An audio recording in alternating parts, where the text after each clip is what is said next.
पुरुष सूक्त में जो 16 मंत्र आप पढ़ते हो वेद में, वो भगवान के सगुण रूप का वर्णन है। शास्त्र शीर्षा पुरुषा शास्त्राक्षा सहस्त्रपाद शभूमिगुं सर्वतस्पृतंगुलम्मा पुरुष ए वेद गुं श्रवंग। इस तरह से जो परमात्मा ब्राह्मणों सुमुखमासीद बाहु राजन्याकृता ऊरु तदच्चा पद्भ्याम शूद्रो अजायत। तो ये जो परमात्मा का सगुण रूप का वर्णन है, सगुण अगुण नहीं कछु भेदा, गावह मुनि पुराण बुध वेदा। कैसे का जल हिम ऊपर विलग नहीं, जैसे जैसे जल तरल पदार्थ है, जल का कोई भी अपना रंग नहीं है, उसको जिस वस्तु में रख दो उसका जैसा रंग होता है वही रंग जल में दिखने लग जाता है। लेकिन वही जल अगर गहराई में पहुंच जाए, ज्यादा गहरे में चला जाए, तो उसका रंग तो वो नहीं है, लेकिन नील रंग उसका आ जाता है। नीलाम मुजस्सा मलखो मलांगम सीता समारोपित। अगर पानी ज्यादा गहराई में हो तो उसका रंग तो वो नहीं है। अगर थोड़ा उसका एक लोटा पानी निकालो और थाली में डाल करके देखो, फिर देखो आपको पता लगेगा कौन सा रंग है। और उसी को समुद्र में डाल दो, एकदम नीला दिखलाई पड़ेगा, जबकि रंग कोई है ही नहीं, उसका कोई भी रंग नहीं। आकाश में चले जाओ, जितने भी जा सकते हो, लेकिन ऊपर जितना तत्व में देखोगे नील रंग दिखलाई पड़ेगा आकाश की तरह। उसका कोई रंग है ही नहीं आकाश का, लेकिन नील वर्ण। ऐसे ही परमात्मा का कोई रंग नहीं है, लेकिन जब वो सगुण बनता है तो नील रूप में हो जाता है। जल हिम उपल, लेकिन वही जल जिसका कोई रूप नहीं, रंग नहीं, कोई वो नहीं, लेकिन वही जब जम जाता है तो वही निर्गुण निराकार जल बर्फ के रूप में साकार हो जाता है। जल हिम उपल विलग नहीं जैसे। अब आप थोड़ी देर के लिए कल्पना करें, यहीं पर आप अभी को कोई, मैं बैठा हूं आपको, तो मैं सगुण हूं। अभी मैं आपके सामने बैठा हूं, सगुण हूं। लेकिन आप जब कथा समाप्त हो जाए, 1 घंटा बाद आप जब निकलोगे तो भी लगेगा आपको कि महाराज जी बैठे कथा कर रहे हैं, तब मैं निर्गुण हो जाऊंगा। पर आपके दिल में अनुभूति होगी कि महाराज जी यही बैठ करके कथा कर रहे हैं, निर्गुण हो जाऊंगा। तो इस प्रकार से सगुण अगुण नहीं कछु भेदा कह मुनि वेद। तो जो मुनि लोग हैं बुध वेदा, उनका वर्णन करते हैं। वस्तुतः राम कौन है? राम सच्चिदानंद दिनेशा, राम सच्चिदानंद दिनेशा। नहीं ताहा मोहे निशाल बोले, नहीं ताहा मोहे निशाल बोले। राम क्या है? बोले राम सच्चिदानंद है। सच्चिदानंद में 3 चीजें हैं, सत, चित और आनंद। सत का मतलब राम जी तीनों जो त्यू काल एक रस रहा ही, जो तीनों कालों में एक रस है। आप आज से 20 वर्ष पहले का फोटो निकालो अपना और मिलाओ अपने फोटो, आपके मेल नहीं खाएगा। और आज फोटो खिंचवा लो, फोटो खिंचवाते रहो, क्योंकि आजकल वो मोबाइल चल गया, छोटे छोटे बच्चे भी फोटो खींच लेते हैं। क्योंकि तन जवानी जिंदगी सब यूं ही चली जाएगी, यादगार में सिर्फ फोटो ही जमाना है। हाँ, 2-2, 3-3 वर्ष के बच्चे महाराज जी ऐसे करते हैं। ये तो पहले फोटो खिंचवाने के लिए कम से कम होशंगाबाद जाना पड़ता होगा, बाबई में भी नहीं फोटो खींचता होगा। हाँ, नहीं तो वो प्रदर्शनियां लगती थी, प्रदर्शनी में अलग से आते थे फोटो वाले, पीछे ब्लैक एंड व्हाइट कोई महल का फोटो खड़ा, हम काय को बताएं कौन सा महल खड़ा करते थे, लेकिन आप समझ लो। तो अब कहने का मतलब ये है कि इस प्रकार से तो आज से 20 वर्ष पहले फोटो अभी मिलाओ नहीं मिल खाएगा, और आज फोटो खिंचा लो 20 वर्ष बाद आपका मिल नहीं खाएगा। लेकिन राम सच्चिदानंद दिनेशा, नहीं था मोह निशा लवलेशा। सत्य है क्योंकि वो तीनों कालों में सत्य है। सत्य वही होता है जो अपरिवर्तनीय हो। हम आज से 20 वर्ष पहले जैसे थे अब नहीं है, और आज जैसे 20 वर्ष बाद नहीं रहेंगे, इसलिए हम सत्य नहीं है। और चिद, चिद मानी ज्ञान, हम में ज्ञान है क्या? नहीं है ज्ञान। राम जी महाराज में ज्ञान है और इसलिए उनका वनवास हुआ। राम जी रोए, न ममले वनवास दुख था मुखा मुझश्री रघुनंदन में सदास्तु सा मंजुल मंगल प्रदा। राज्याभिषेक के समाचार से प्रसन्न नहीं हुए, वनगमन सुन करके दुखी नहीं हुए। आनंद में क्षण है राम जी में, कोई भी परिवर्तन होता ही नहीं। कहा महाराज जी आप आनंद की बात करते हो? सीता जी के वियोग में जब तक तो ध्यान रहा नहीं कि पेड़ क्या है, चट्टान क्या है। एक बात आपको बताएं, जब कोई होता था तो राम जी रोने का नाटक करने लग जाते थे, और जब कोई ना रहे तो हंसने लग जाते थे। कहीं आपने देखा है? देखो सबरी के यहाँ लगता है कि इनकी सीता जी का हरण हुआ है। सबरी के यहाँ जैसे बैठे हुए हैं, उपदेश दे रहे हैं। जो रोता हुआ आदमी होगा वो उपदेश देगा नवदा भक्ति का, वो तो रोते रोते रह जाते, हाय सबरी क्या होता है। और जहां से उपदेश पूरा हो गया तो कहने लगे जनक सुता के सुधि भामनी और जानो कहो करिवर गामनी। और ये राम ही कह सकते हैं सबरी को करिवर गामनी। करिवर गामनी, करिवर मानी होता है हथनी, हथ बिचारी बुढ़िया, दांत उसके रह नहीं गए, सफेद बाल हो गए, मैले कुचले कपड़े पहन के बैठी है। बाय कह रहे करिवर गामनी, हाथी की ताल वाली। और कोई मिला ही नहीं उससे, बोले जनक सुता के शुद्ध भामिनी। भामिनी कहा, भामिनी मानी तो मुझे भाग ही हो। जनक सुता की शुद्ध भामिनी, जानो कहो करिवर गामनी।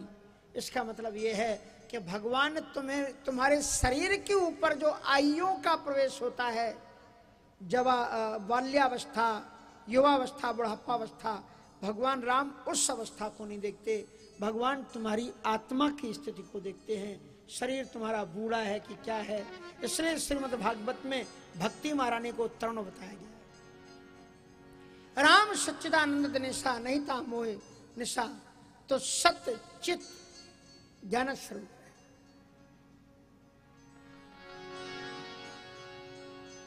आनंद स्वरूप है।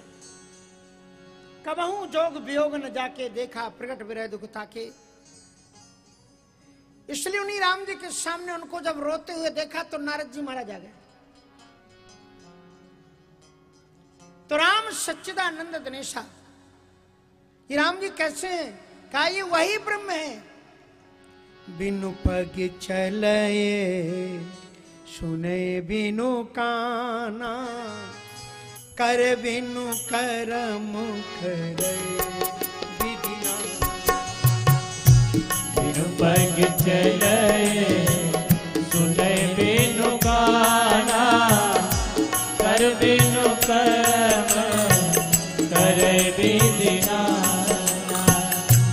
आनंद रहते सकल रस भोगी, आनंद रहित सकल रस भोगी।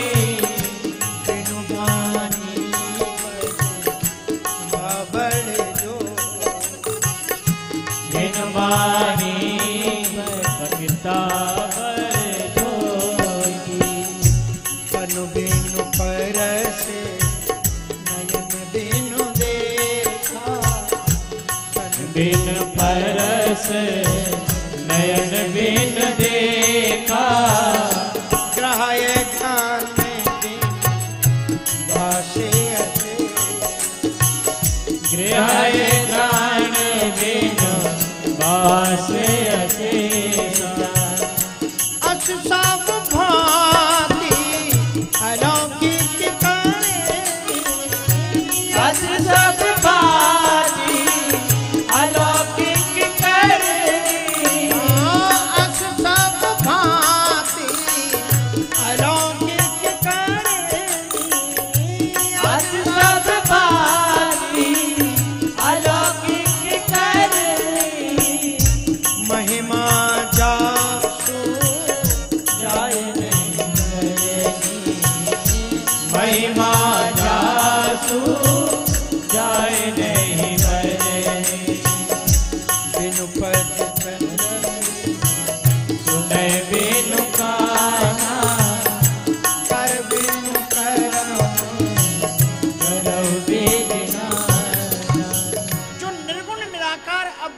अगोचर परमात्मा है, उसके लक्षण क्या है? बोले बिनु पग चले, वो बिना पैरों के ही चलता है, और सुने बिनु काना, बिना कानों के सुनता है, बिनु पग चले सुने बिनु काना, और कर बिनु कर्म करे विधि नाना, बिना हाथों के ही अनंत हाथों के समान काम करता है। तन बिनु परस नयन बिनु देखा, बिना शरीर के स्पर्श कर सकता है और बिना आंखों के देख। राम जी अगर उसी परमात्मा के अंश हैं तो पूरे नहीं, थोड़े बहुत तो लक्षण दिखाओ इनमें कि उस भगवान के लक्षण थे। कहा आओ चलो देखते हैं अपन कुछ लक्षण मिलते हैं कि नहीं। तो पहले बोले, सबसे पहले बताते हैं बिनु पग चले। तो राम जी बिना पांव के कहां चलते हैं? माता कौशल्या जी झूलने में झुला करके राम को आई हैं, और कर पूजा नैवेद्य चढ़ावा, आप गई जहां पाकी बनावा। और वहां क्या देखा कि भोजन करते देख शिशु, ये बालक वहां से यहां तक कैसे आया? बोलो। बिनु पग चले ये सुने बिनु कान, बिनु पग चले ये सुने बिनु कान। माता कौशल्या तत्काल दौड़ करके आई, क्योंकि भोग लेकर के आई थी, तो कुछ बर्तन खुले रह गए थे, उधर देखने के लिए गई तो देखा वहां बालक भोग लगा रहा है। और इधर दूसरी तरफ उसने क्या देखा कि लाला पालने में झोला है। यहाँ वहाँ दोई बालक दे, यहाँ वहाँ दोई बालक देखा।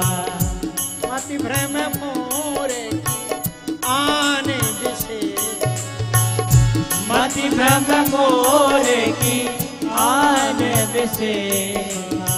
तो बिनु पग चले और सुने बिनु काना। बताओ कहां सुना? कहां बिना कानों के सुना? बाली ने, अभी बड़ी अच्छी बात निकले चतुर्वेदी जी बता रहे थे, बाली ने कहा धर्म हेतु अवतरे होता। वहीं पर राम जी ने बाली से कहा, नारी सिखावने करसी न काम, नारी सिखावने करसी न काम। मूढ़े तो है अति सह अभिमान, मूढ़े तो है अति सह अभिमान। वो कहता धर्म हेतु अवतरु गोसाई। लोगों ने मुझे बताया कि तुम तो भगवान हो, धर्म की रक्षा करने के लिए अवतार लिए हो, लेकिन अवतार के लक्षण क्या है? बोले अवतार के लक्षण ये है कि सुनाए बिनु काना। तुम्हारे घर के अंदर की बात बता दें? कहा हाँ बता दो। कहा नारी सिखावन कर काना, तेरी पत्नी ने तुझे समझाया था, सुन पति जिन्हें मिले सुग्रीवा, ते तो बंधु तेज बल सीवा, कौशलेश सुत लक्ष्मण रामा, कालऊ जीत सके संग्रामा, तिन सन वैर किए भल नाही, लेकिन तू नहीं माना। नारी सिखावने कर से न काम, नारी सिखावने कर से न काम। मूढ़े तो है अति सह अभिमान, मूढ़े तो है अति सह अभिमान। बिनु पग चलाई सुने बिनु काना, बिनु पग चले सुने बिनु काना, कर बिन करे विधि नाना, कर बिनु करम करे विधि नाना। कर बिन कर्म करे विधि नाना। बिना हाथ के कहीं काम किया राम जी ने? बोलो कहीं किया? रावण अट्टालिका में बैठ करके पहलवानों की कुश्ती देख रहा है, और राम जी सवेरे बुरी शिखर पर लेटे हुए, बड़ी बड़ी सुंदर फोटो उतारी है राम जी ने, गोस्वामी तुलसीदास जी ने, कि भिन्न भिन्न प्रकृति के लोग राम जी के पास में बैठे हुए।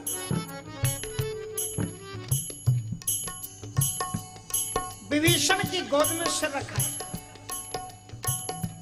उस विभीषण की गोद में सिर रखा है जिसके भाई को मारने जा रहे हैं। बोलो अगर बदला लेने के लिए गला पकड़ ले तो। सुग्रीव कान के पास बैठा है, कहे सुग्रीव मंत्र लगी काना, जिसके भाई को अभी मारा है, वो भी अगर बदला लेने के चक्कर में आ जाए तो। अंगद पांव दबा रहे हैं, एक पकड़ ले पांव और एक पकड़ लिया। बोलो कितनी विचित्र बात है। राम जी का सबके विचार एक होंगे तब तो ये करेंगे सब, इनके विचार एकदम एक नहीं है। राम जी ने कहा देखो इनके विचारों की भिन्नता। तभी तक राम जी ने चंद्रमा की ओर देखा, कहा ये कहो ससीमा हो नेचक थाई, कहो काहे निज निज मति भाई। ये चंद्रमा में जो काला धब्बा दिख रहा है, आप अपने अपने विचार से कहो, एक के भी विचार नहीं मिले। जो जिस परिस्थिति से गुजर रहा था, सुग्रीव से पूछा कहो भाई इसमें, कहा ये राहु ग्रस्ता है ना, उसी के ग्रसने के दाग, क्योंकि सुग्रीव बाली से बहुत पिटा है तो उसको घाव लगे हुए हैं, वही उसमें देखा है कि ये भी बहुत पिटा है, इसी के दाग दिखाई पड़े। सभी ने अलग अलग भिन्न भिन्न मत बताए, इनके विचार जब मिलेंगे नहीं तो काम कैसे करेंगे। और फिर देखा ये रावण बैठा हुआ है, और उसी समय राम जी ने एक बाण छोड़ दिया, किसी ने नहीं देखा। छत्र मुकुट ताटंक सब हते एक ही बाण, और सबके देखत मही परे, लेकिन मरम न उधर न इधर न कोऊ जान। तो कर बिनु करम कर बिनु करम कर बिना, तो बिनु पाग चलाए बिनु पाग चलाए, सुने बिनु काना बिनु पाग चलाए, सुने बिनु काना। कर बिनु करम कर बिना, कर बिनु करम कर बिना। आनंद रहते सकल रस भोग, आनंद रहित सकल रस भोगी। भगवान बिना मुखारविंद के ही कुब्जा ने जो नैवेद्य लगाए हैं वो बेर खिलाए। बेरों का वर्णन गोस्वामी तुलसीदास जी ने देखा कि लोग बहुत चक्कर में पड़ जाएंगे, जाति बिरादरी फलाना ठिकाना। सो तुलसीदास जी ने कहा यहाँ धीरे से निकल चलो, काहे को झगड़े में पड़ो। सो उन्होंने नहीं लिखा बेरे का कंद मूल फल खाए, कंद मूल फल भोजन दिए राम कहो आन, बार बार प्रभु खाए, प्रेम सहित प्रभु खाए बारंबार। लेकिन माने नहीं, दूसरी जगह लग गए, कौन सी स्वरूप जति नहीं रूप रंग जति, जाति हूँ मैं कुलहीन बड़ी ही कुचालनी, झूठे फल खाए राम सच्चे न प्रीति जान। तुम तो प्रभु ऐसी करी रस की रसीलनी, तिहारे परोसे खाए हो भोग ऐसे, 56 के भोग इतने चूर कर डाले। वहां 56 भोग थे कहाँ, और सबरी के 56 भोग बन गए, और भगवान जी ने 56 भोग का भोग आनंद ले लिया। तो महाराज कहते हैं आनन रहते सकल रस भोग, आनन रहते सकल रस भोगी।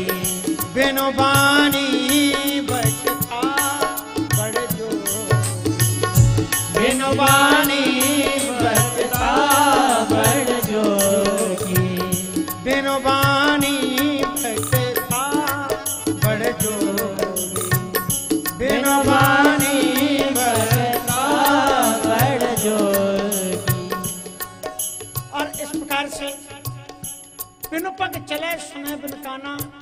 कर्म करे विधि नाना, आनन रहत सकल रस भोगी, और बिनु बानी बक्ता बड़ जोगी। बिना बानी के कहीं राम जी बोले, किसी ने सुना? सुंदरकांड कहाँ बोले? हनुमान जी की हिम्मत थी सीता जी से राम का प्रेम सुना पाते? अस कहे कपि गदगद भयउ भरे बिलोचन। हनुमान जी महाराज गदगद हो गए, और जब गदगद प्राणी हो जाता है तो फिर वो बोल नहीं पाता। हनुमान जी महाराज ने रोते रोते कहा, भगवान जी ने ये वायरलेस भेजा है, इससे आप अपने पास रखें। इसमें वो खुद ही आपको अपनी स्थिति बताएंगे। और मुद्रिका जानकी जी ने हाथ में ली और कह मन मुद्री बोल दी। सीता जी ने कहा कि मुद्री, तू मेरी सहेली है, मैं तुझे राम के पास छोड़ करके आई थी केवट के बहाने, तू बता मेरे राम जी कैसे हैं? और मुद्रिका के अंदर से राम जी प्रकट हो गए। गोस्वामी जी लिखते हैं, हनुमान जी तो गदगद हो गए, तो बोला कौन?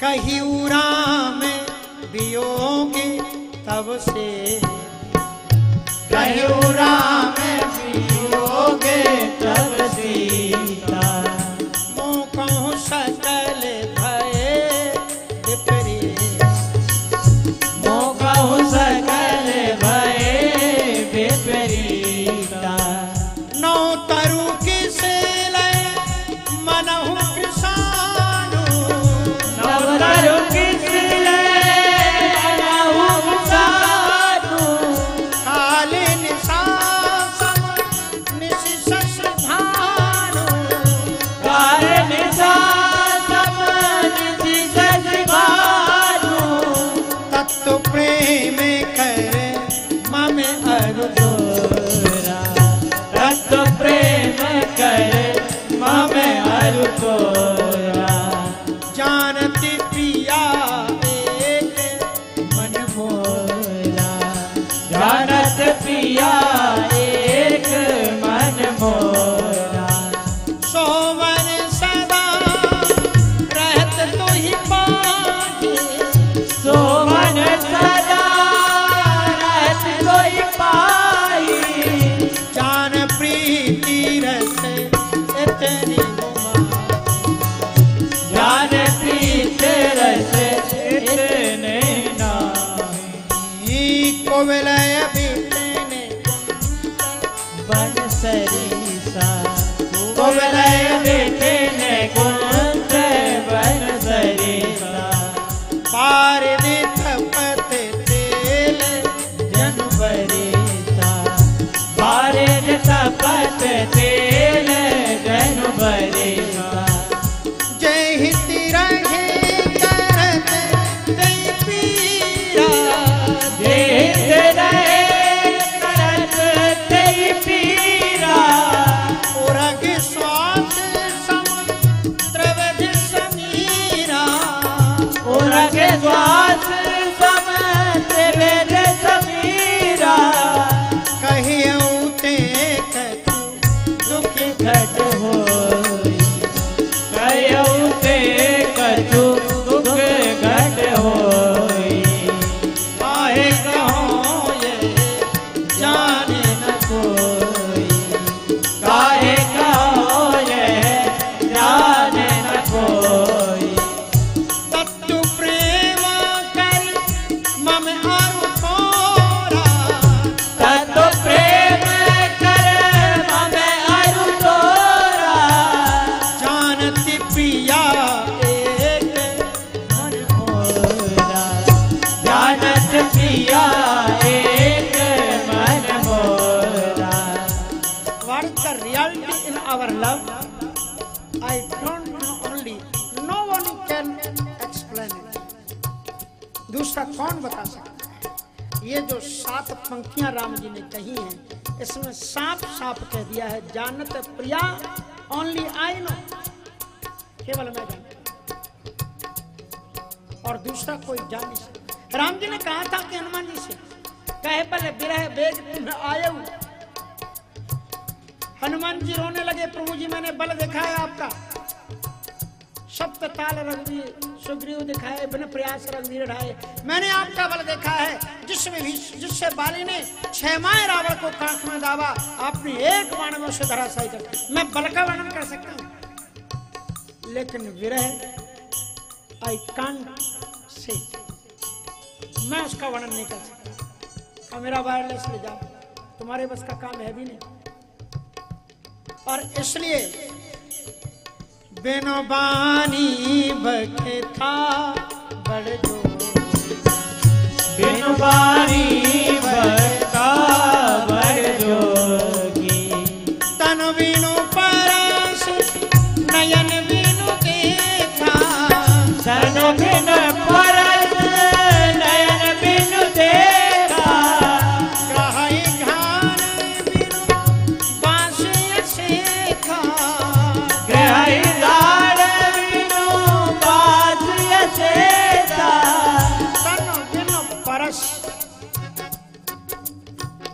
तन बिनु परस बिना शरीर के स्पर्श किया, नयन बिनु देखा। तन बिनु परस, पहले आप ये देख लो नयन बिनु देखा कैसे। लक्ष्मण जी को शक्ति लग गई ना। और राम जी ने लक्ष्मण जी को उठा के गोद में बैठा लिया। हनुमान जी महाराज चले गए। लेकर नवनिश धावत भयऊ, और अवधपुरी ऊपर कप गए। अयोध्यापुरी के ऊपर चले गए। और राम जी ने ज्यों ही भरत जी ने हनुमान जी को विन पर सर मारा तो कौन रोया? उसके बाद तत्काल राम जी शुरू हो गए। राम जी लक्ष्मण जी के लिए नहीं रो रहे थे। रोते रोते सबसे पहले शब्द क्या लिखा, क्या बोला? राम जी विकल करके बोले कि अभी तक हनुमान नहीं है। अर्धराती गई कपि नहीं आ, अर्धराती गई कपि नहीं आयो। अनुज उठाए हृदय पिला, अनुज उठाए हृदय प्रभु लाए। अर्ध रात गई, आधी रात बीत गई है, लेकिन मेरा हनुमान नहीं आया। ये शब्द लक्ष्मण जी के लिए नहीं है। लक्ष्मण जी के तो रोने गाने का काम बाद में करते हैं। ये राम जी ने देख लिया कि हनुमान को बाण लग गया, नयन बिन देखा। और राम जी ने हनुमान जी को उठाया। कैसे उठाया? तनवे न परस नयन देखा। अनुज उठाए हृदय ते हिलायो, अनुज उठाए हृदय ते हिलायो। श्री भरत जी महाराज हनुमान जी को उठाते और हृदय से लगाते। ये कौन है? भरत राम ही की अनुहारी। भरत के रूप में राम जी ही हनुमान जी को उठाते। तन बिनु परस नयन बिनु देख, तन बिनु परस नयन बिनु देखा। ग्रहाय घान बिनु बासे असे, ग्रहाय घान बिनु बासे असेसा। अस सब भांति अलौकिक करनी, अस सब भांति अलौकिक करनी। महिमा ता सुजाई महिमा ता सुजाए नहीं बरे। तो बिन पग छलय सुनय बिन काना, ये है निर्गुण निराकार अव्यक्त अगोचर राम के दोनों रूप। कैसे वो निर्गुण है और कैसे वो निर्गुण परमात्मा के सारे लक्षण सगुण राम के अंदर में दिखलाई पड़ती है। देखने की आवश्यकता है।